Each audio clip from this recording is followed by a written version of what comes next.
Markas intelijen Israel di Erbil, Kurdistan, Irak telah diserang.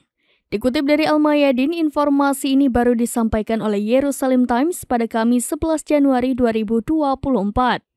Serangan tersebut menargetkan pusat operasi unit Korps Intelijen 8200 Israel.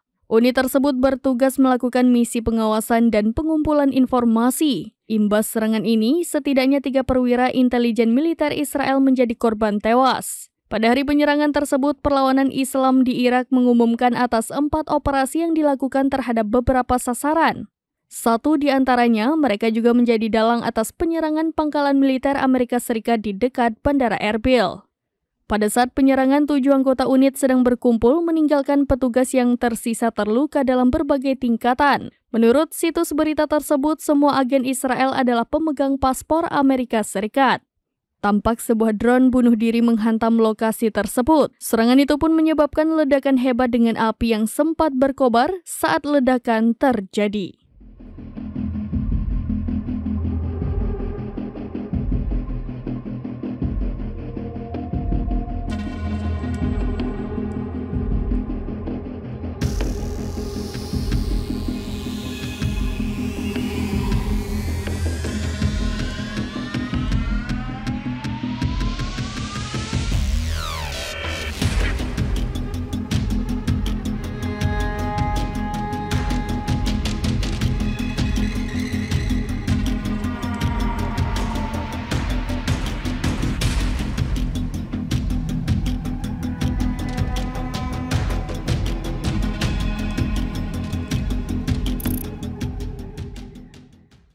Download Tribun X sekarang, menghadirkan lokal menjadi Indonesia.